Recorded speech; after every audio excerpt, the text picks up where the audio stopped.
mofinaina isan'andro atolotry ny mpitandrina rakotina valina maoly.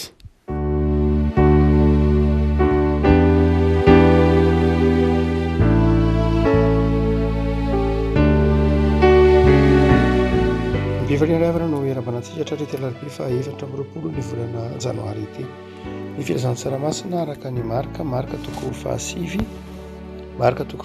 andin'ny faharoa ka hatramin'ny 10 no zara mofinaina ho antsika riavako araka nandaharan'ny sampana sekoly alahady azy. Ny mofinaina moa dia ny sampana sekoly alahady fobe no mamoaka azy araka ny fahafantarantsika azy raha teo. Vakitsika amin'ny anaran'i Jesosy.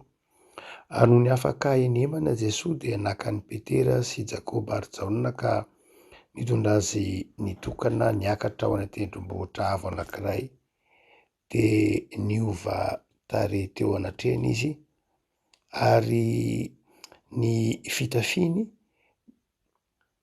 niova nanelatrelatra sady fotsy indrindra ka tsy misy mpamotsy lamba ambonin'ny tany mahafotsy toy izany. Ary Elia sy Mosesy niseho taminy ka niresaka tamin'i Jesosy. Ary niteny Petera ka nanao tamin'i Jesosy hoe: Rabio, tsara raha mitoetra eto isika, ary ao ka hanao lahy 3 zahay, ny anankiray ho anao, ny anankiray ho an'i Mosesy, ary ny anankiray ho an'i Elia. Fa tsy fantany izay havaliny, satria efa raiky tahotra izy rehetra. Ary nisy rahona niseho nanarina azy, ary dia nisy feo avy tao amin'ny rahona nanao hoe: ity ny zanako malalako, izy no henohy. Ary niaraka tamin'izay no ny mijery manodidina izy ireo dia tsy nisy hitany intsony na iza afa-tsy Jesosy irery ihany izy teo aminy. Ary no nidina avy teo tendrombohitra izy dia nandrara azy Jesosy mba tsy hilazalaza amin'ny olona izay zavatra efa hitany mandra-pitsanga ny zanak'olona amin'ny maty. Ary nitana izany teny izany izy ka nifapaka sainany amin'ny hevitra izany fitsanganana amin'ny maty izany. Ray Masino manamasinanay amin'ny fahamarinana, ny teninao no fahamarinana. Amen. Tamin'ny herin'ny androany mihitsy rehefa malala dia ny perikopy nomena antsika teto tamin'ny mofinaina dia ny Luka toko 7 andininy 7 ka hatramin'ny 9:30 izay tsy afa-tsy akory fa ity tantara ity ihany. Miverina indroa zany tantara ity tamin'ny herinandro, sika tamin'ny herin'io dia ny fitantaran'ny lioka ilay fivantareny no mofinaina. Herinandro teo ina kosanay dia ankehitriny zany dia ny fitantaran'ny marika ilay fivantare no mofinaina. Mampatsiaro ny tenin'ny Jaona manao hoe mahatsara antsika ny teny averina, na dia mifanakaiky be aza ilay fitantarana satria sinoptika no mitantara eto dia tsy maninona fa misy hevi-baovao mandrakariva tian'ny tompo ho takatritsika ao anatin'izany perikopa izany. Zavatra roa no hoentina mampahiry anao ao anatin'ity volana janoary ity moa tsika dia tia ny marika atsiaro amin'ity perikopa ity zany mahazava-dehibe ny voninahitr'Andriamanitra. Lehibe ny voninahitr'Andriamanitra, zay no asehon'ny marika eto.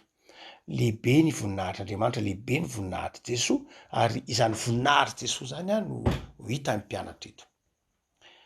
Dia izy telo mirahalahy moa zany zay voatanisa eo, Petera, de Jakoba, de Jaona, izay nampahitan'i Jesosy ny voninahiny. Izay mampieritreritra dia ny hoe rehefa mahita ny fahalehibiazan'Andriamanitra sy ny voninahitr'Andriamanitra moa ny olona, dia inona no mety ho fihetsiny? Mitondra inona ho anao ny fahatsapana ny voninahitr'Andriamanitra? Nahoana no nifidian'i Jesosy manokana izy telo mirahalahy reto hanehoany ny voninahiny? Naninona no tsy nentina da aiza ry Matio, taiza ry Tomasy, aiza daholo reny olona reny? Fa nahoana no nifidian'i Jesosy izy telo mirahalahy fotsiny ihany? Nanehoany ny fahatsarany sy ny voninahiny ary nandre lay feo manao hoe: izy ny zanako malalako izay sitrako, izy no henohy. Ny fahitana ny voninahitr'Andriamanitra dia miteraka fanafohana-tena. Miteraka fanafohana-tena. Rehefa tsapanao ny voninahitr'Andriamanitra dia mahatsiaro ny tenantsika ho tsinitsinina isika. Rehefa mahita ny fahalehibiazan'Andriamanitra isika de ny tsapantsika ny mahampanota ny mahatsinitsinina atsika. Ray maky Jesoa niteny tamin'ny Petera hitantsika ao amin'ny lioka hoe rehefa niandritry ny alina nanarato ny Petera sy ny namany tsy nahazo trondro de niteneniny Jesoa manao hoe mandehana alatsao amin'ny lalina ny aratanao de ahazo ianao. Petera ny salasala hoe iene Jesoa ve sy ianao ve efa ny alina nge zay ny efa nandatsaka ny arato aia koa misy olona narato amin'ny andro atoandro be nanahary eny kanefa mo niteny ianao ka de atao ihany. Kanjo rehefa nandatsaka ny arato de nahazo be dehibe ny Petera sy ny namany de zao ny tenin'ny Petera miala amiko fa olomeloka. Rehefa nahita ny fahalebiazan'i Jesoa, nahita ny voninahitr'Andriamanitra niseho Petera de zao ny teniny manao hoe miala amiko, zany hoe toy ny fanafoana-tena, fahatserovan-tena ho tsinitsinina, fahatserovan-tena ho tsy mendrika, fahatserovan-tena ho tsy mahavita nahinana iny. Tsy Petera ihany io fa rehefa mety ho mpanompon'Andriamanitra, rehefa mety ho mpanompon'Andriamanitra, tsarotsika Mosesy. Rehefa niona tamin'ny tombo Exodosy 3, nahita ny tombo to amin'ny roy memy dia ny sarotavy Mosesy, saronany Mosesy ny tava, ny dikany teny hoe tava amin'ny zanak'Israely rehefa hoe nitare olona ny olona. Ny teny hoe peniela ny tavan'Andriamanitra ny hoe peniela, dia rehefa mahita ny tavan'Andriamanitra ny olona de misarotavy izy. Zany hoe rehefa mahita ny voninahitr'Andriamanitra ny olona de zao matsiaro ny tena no mpanota izy. Ary de Mosesy io ny filazany Exodosy azy hoe dia ny sarotavy izy, menatra izy, zany hoe nahatsiaro tsinitsinina izy. Tsy Mosesy ihany be dehibe ny tahaka zany be dehibe eo amin'ny soratra masina io, ny hoe rehefa mahatsapa ny voninahitr'Andriamanitra dia matsiaro hoe inona mo atompo mba nanehono ny voninahitra ao, inona mo atompo mba nataonao nahatsapa ny fahalebiazanao. Dia izay nitsapa amin'ny Petera eto. Tenin'ny Petera manao hoe andeha mboatra tranolay ho anareo telo, ho an'i Jesoa, ho an'i Mosesy ary ho an'i Elia. Petera tsy niteny hoe hanao tranolay koa zay hiaraka aminareo eto.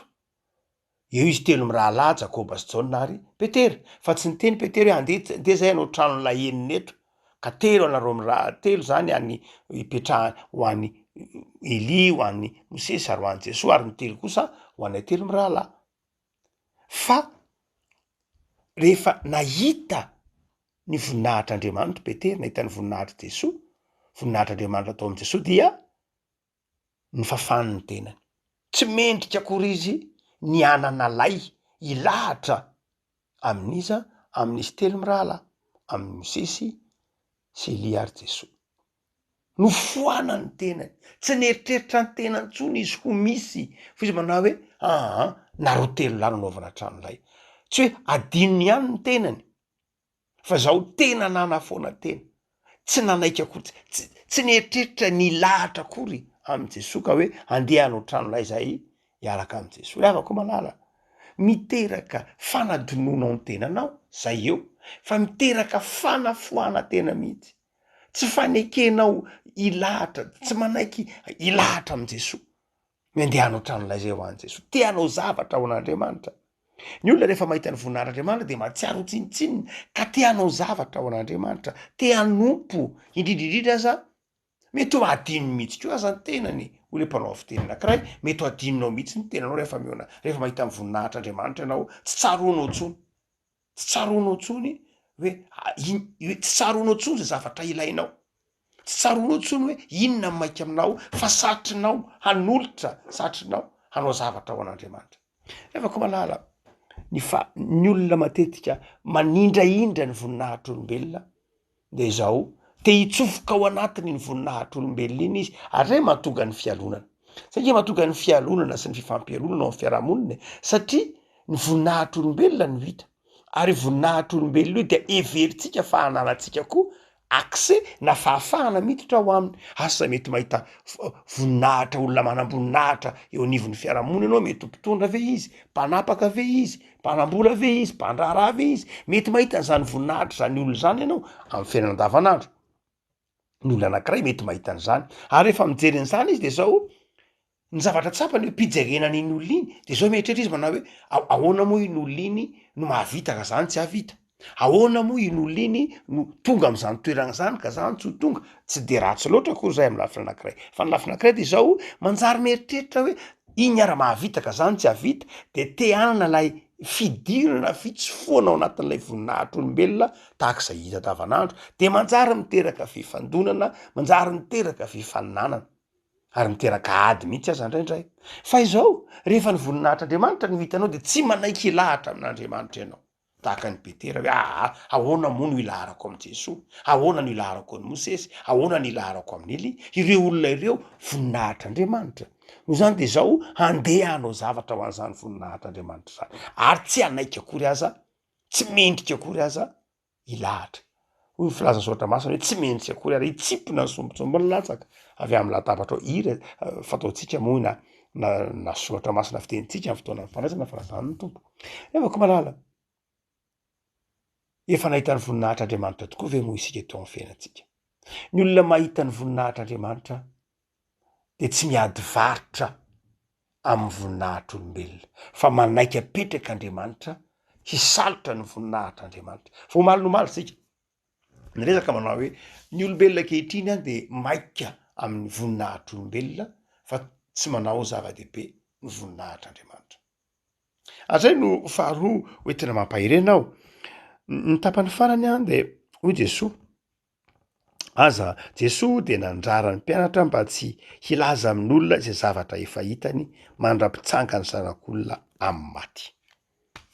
Zany hoe Jesosy amin'ny temana hoe zao fiovantany zao fiovana endrika zao fisehoany voninahitr'Andriamanitra zao fanehoana pahabe maso hitanareo telo mirahalahy zao, ny filazana fa zanak'Andriamanitra de zao aza mbola mitenena zany aloha, raha tsy efa nitsangana tamin'ny maty, raha tsy efa vita ny fitsanganany tena amin'ny maty. Tsy azo mpianatra zany ho marika, fa de nenony fotsiny inona mitsangana amin'ny maty ahoana moa, tsy neritreretin'ny mpianatra mihitsy zany. Fa inona ny dikan'ny tenin'i Jesosy? Nahoana Jesosy tsy nanaiky, nahoana Jesosy nandrara ny hoe aza mbola tenenina aloha ny voninahitra, aza mbola lazaina hoe izao zavatra hitanareo zao.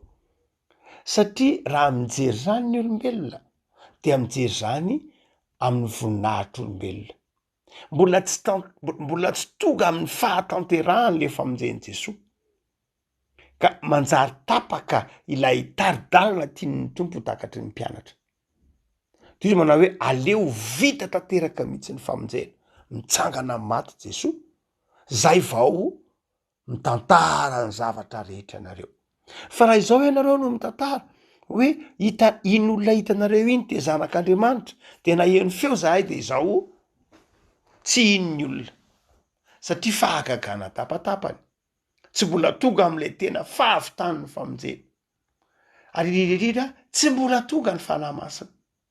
Rehefa nitsangana tamin'ny maty Jesosy de niteny am'izay manao hoe ho avy ny fanahy masina de mandehana am'izay ambarao amin'ny olona rehetra ny zavatra hitanareo. Satria raha ohatra ka manazava Petera hoe zahay de nahita an' Jesosy, niova tare de nahita ny Elia de nahita ny Mosesy, hitanay renay ny feon'Andriamanitra, tsy hisy ino azy ny olona. Ary mety ho samboron'ny olona mihitsy azy izy, tsy hisy ino azy ny olona. Fa rehefa nitsangana tamin'ny maty Jesosy, idina ny fanahy masina, ary hiasa mahery ao anatin'ny mpiaino sy ao anatin'ny mpijoro vavolombelona, de zao ino mahazanak'Andriamanitra ny Jesosy. Zany hoe Jesosy zany eto nandrara, tsy hoe mandrakizay le fandrarana, fa izy manao hoe mandrasa fotoana. Ary io amin'ny marika io fotoana io de zava-dehibe mihitsy, zava-dehibe amin'ny marika eny tsy marika ihany moa. Jaona de manazava an'io mihitsy, Jaona de manome filazam-potoana anankiroa, ny anankiray ataony hoe kairos, anankiray antsoiny hoe kronos.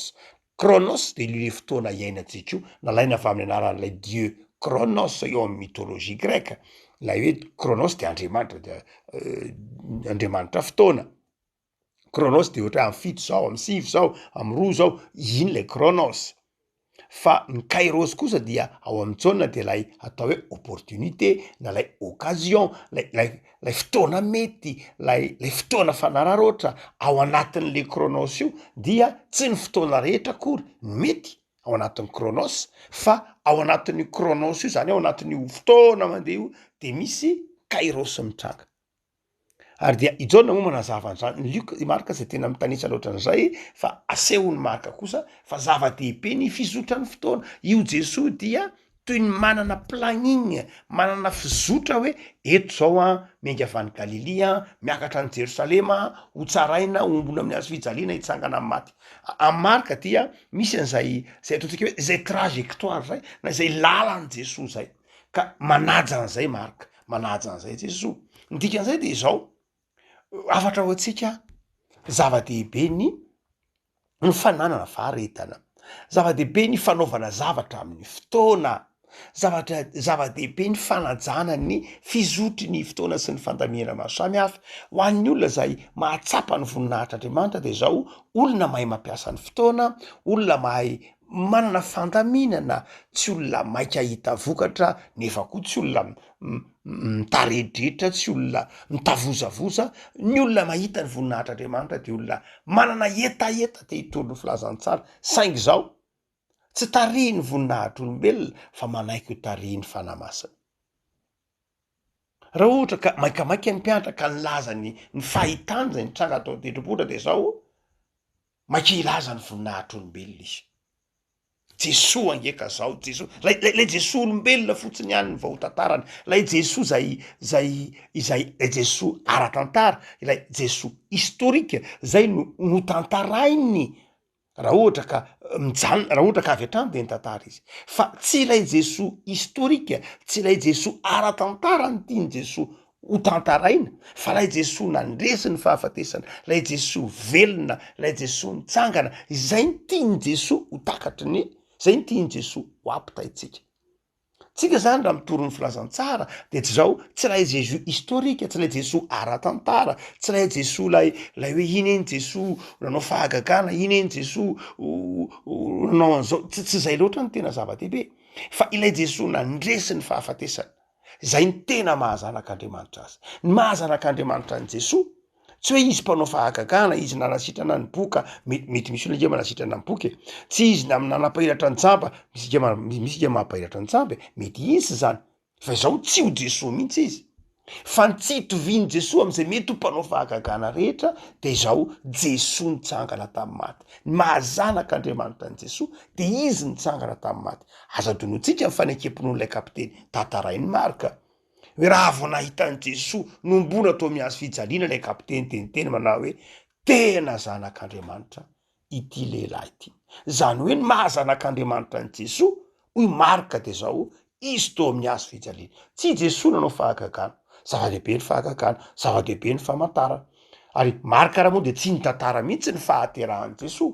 Zany hoe tsy lay Jesoa, tsy Jesoa teraka tao an-tranomby ny tena zava-dehibe amin'ny marka, fa Jesoa maty tao amin'ny hazo fijaliana. Ary zay naseho amin'ny marka eto miteny manao hoe aza mbola tantaraina mihitsy raha tsy tanteraka ny hoe fandresena ny fahafatesana.